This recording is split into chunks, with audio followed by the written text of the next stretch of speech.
Sonic 3D Blast was the first Sonic game I ever played, so you can assume the game left a pretty huge impact on me. No, not really. I had a PC version of the game and I didn't really like it or play it all that much. It was one of the many PC games I had at the time when I was a kid. I was mainly playing the Disney animated storybooks. My favorite has to be the Toy Story one.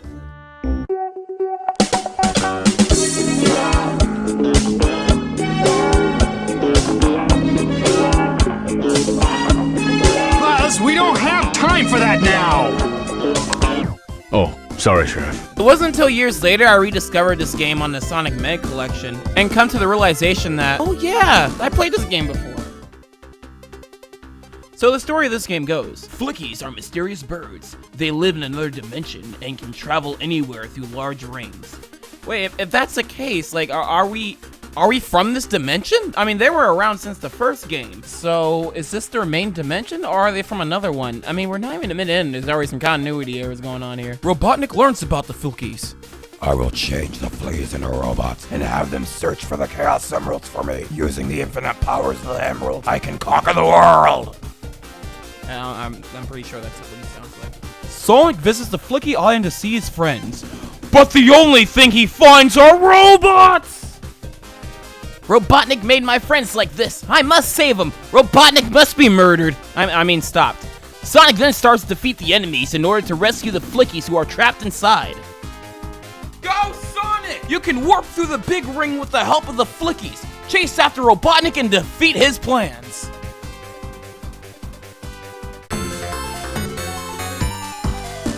Sonic 3D Blast plays nothing like the 2D Sonic games that came before. This is more of an action puzzler than a platformer. Each level is broken up into sections. You'll need to collect all 5 Flickies in order to get to the next section of the level. The Flickies are usually inside badniks or trapped in objects scattered throughout the level. Sonic has his regular moves he had before. He can jump, spin, dash, and roll. And if he gets a gold shield, he can do a homing attack. And yes, this is the first Sonic game to introduce the homing attack. But this game calls it the Blast Attack. Honestly, they should have kept that name. Blast Attack does sound cooler than homing attack. I repeat, stay in your homes. Sonic 3D Blast has hit the mainland.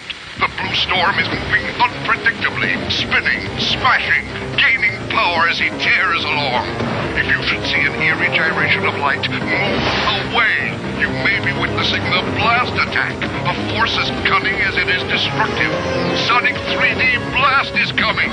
New Sonic 3D Blast for Sega Saturn and Sega Genesis. Stay in your home. Although 3D is in the title, this is technically not a 3D game. It's an isometric game with pre-rendered 3D graphics that were then later converted into sprites. The game's working title was called Sonic Spin Drift. I assume the name was changed to 3D Blast because Sega was hoping to have a 3D Sonic game around the Sega Saturn's release. I mean, this game did come late into the Genesis lifespan. Before development of 3D Blast, there was another game in the works called Sonic Extreme. Development for the project started shortly after Sonic and Knuckles. The project was just intended to be the next big mainline Sonic game on the Genesis. Then it was decided to be the next big Sonic game on the 32X. Then it was decided to be the first big 3D Sonic game on the Saturn. As you can imagine, the project went through many incarnations. The team that was working on the project had to start from scratch a couple times. Development hell got so bad that the team was desperate for an engine to work on. So they borrowed the engine from Nights into Dreams. And after the team was starting to make some progress using the engine, Yuji Naka, the programmer of Nights and the future director of Balan Wonderworld, got word that they were using his engine without permission and told them to start from scratch again. Jeez. Alright, now Sonic's back, but with the Saturn, and it's called Sonic Extreme. This is the blue dude with the attitude going 3D this year. Really? Sonic hasn't had a game for 2 years, and this year he's on all 6 platforms.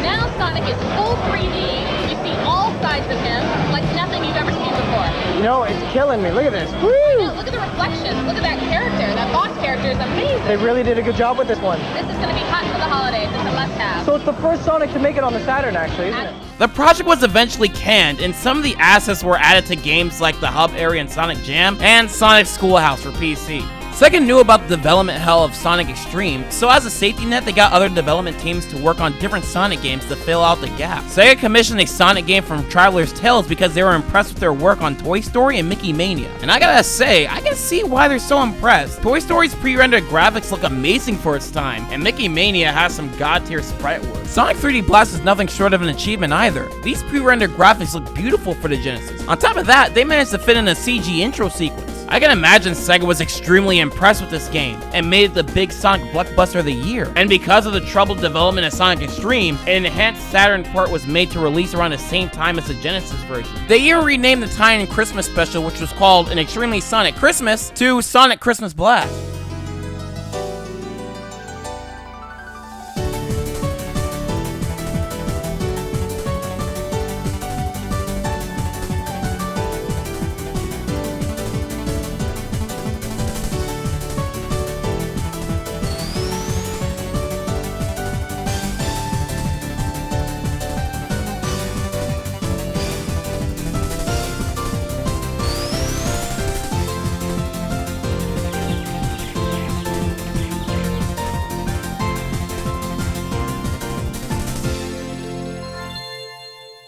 The Saturn version of the game is nothing more than an enhanced port. Not much was added to the game except better textures, weather effects, and a better looking intro sequence. Also, for some reason, the Genesis version never released in Japan, and the Saturn version didn't come out until almost a year after Sonic Adventure. Odd. Both versions of the game have their own unique soundtracks, and it's just so hard to choose which one I like more. While the Genesis version has very catchy songs that are fitting for a Sonic game, the Saturn version has epic orchestral and techno pieces.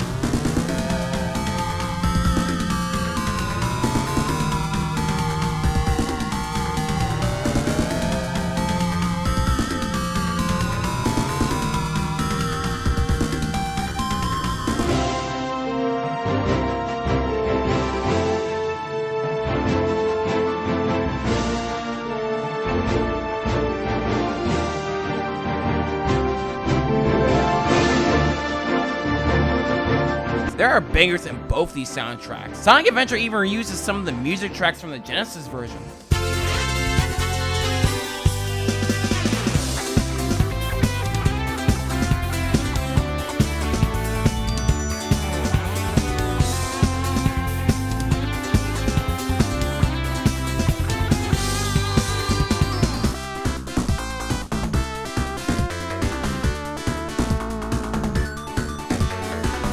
In traditional Sonic fashion, you'll need to collect all 7 Chaos Emeralds to get the good ending. To do that, you'll need to find Knuckles and Tails, who are standing around hidden areas of the level. Once you give them a 50 ring deposit, they'll take you to the special stage. But if they already brought you to the special stage, then don't go anywhere near them, because they'll just take the rest of your money. I thought these guys were my friends. I probably should have expected this type of behavior from Knuckles, but not Tails. I never thought you'd stoop that low. Special stages on the Genesis version has to be the easiest special stage in Sonic history. All you have to do is move left and right and jump over bombs. Knuckles and Tails have their own unique background and layout for their special stages, so you can choose between 2 variants of each emerald. Sonic Team helped make the special stages for the Saturn version. They were going to use what assets they had left over from Sonic Extreme and turn that into a special stage, but that didn't end up working out, so instead they made a half-pipe special stage based off the one from Sonic 2. These stages are pretty cool. There's boosters, platforms, slopes. This is the best 3D Sonic game you're gonna get from the Saturn. There's also a PC version that came out a year later. It's the same as the Saturn version, except it has its own special stages. These ones are half-pipes too, but they're nothing like the Saturn version. This has to be the worst half-pipe special stage I've ever seen. It hurts to look at and it's giving me a headache. You know what? I'm just gonna turn off the computer. I'm kinda done with it. The most annoying thing about this game are the flickies. Whenever you get a flicky, it will follow Sonic around, but if you get hit, not only do your rings scatter, but so do the flickies. The pink, blue, and orange ones will actively look for you, while the green and red ones will just wander off. I hate the red ones the most. It just keeps bouncing everywhere, and it's annoying. I just hate it when I finally get to the goal, only to find out I lost one of the kids! An interesting thing about the flickies is that they predate the Sonic franchise by 7 years. In 1984, there was an arcade game called Flicky, where you control a blue bird through a horizontal looping stage as she collects her chicks, avoid cats, and brings them to the exit. After this game, the Flicky made cameo appearances in other Sega games. She wasn't a mascot, but she was kind of like the Pizza Planet truck of Sega for a while. When she showed up in Sonic the Hedgehog, the Flickies became a mainstay to the Sonic franchise. So yeah, the entire Sonic franchise is a spin-off of Flicky. That's the truth, I'm sticking to it. With that being said, it's easy to see 3D Blast's inspiration for its gameplay. It's a combination of Flicky and another game on a Game Gear called Sonic Labyrinth. This is also an isometric game where you have to collect keys around the stage in order to unlock the goal that ends the level. It's all coming together, huh? There's another Game Gear game I want to mention called Sonic Blast, which released around the same time as 3D Blast. Although it looks like it, this game is nothing like 3D Blast. It's not even made by Traveler's Tales. It's made by a completely different development team from Sega. The only thing it shares in common with 3D Blast is that it uses pre-rendered graphics. Though it is impressive that they managed to get the pre-rendered graphics on the Game Gear system, it's just a very ugly game that feels really stiff. My baby! That's your fave! Say hello, Snookums. Sick and mad? Tiger attack! Take some hedgehog tonic and go bionic and give Dr. Robotnik a dose of his own medicine. So, when's your next tiger attack? Sonic 3D Blast, the handheld game. Batteries not included. That commercial you just saw there was for the Tiger Electronic version of Sonic 3D Blast, which is just like an LCD Game & Watch sort of thing. Funny thing about the commercial, it shows footage of the actual game, even though it's just a little LCD thing. Sonic 3D Blast is a mediocre game. I'm not a fan of the isometric view for Sonic and his slippery controls, and that creepy box art for the European version. And the flicky collecting can get pretty annoying. There is a ROM hack where you go through the entire game without collecting any flickies, but then the game just feels kind of empty. There's also a ROM hack by John Burton, one of the main programmers from Traveler's Tales that also worked on the game. The ROM hack is called 3D Blast Director's Cut. In this, he added an overworld map, a level editor, and Supersonic. He even coded in the flicky icon to bounce around when the flicky is missing, and it even guides you to where the flicky is. There's also a time challenge mode, where you go through the level as fast as you can without collecting any flickies. This is honestly the most fun I ever had with 3D Blast. Fan-based projects like these are legendary. I love when any community unofficially repairs old games. But yeah, 3D Blast is okay, but we have real 3D Sonic games now, so you don't have to bother with this one.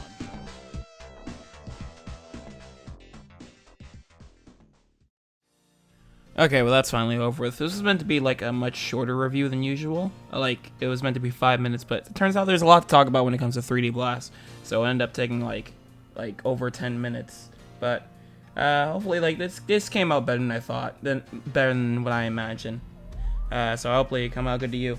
Anyway, like when you start the game, there's the Sega logo instead of the chorus, instead of the iconic chorus, Sega.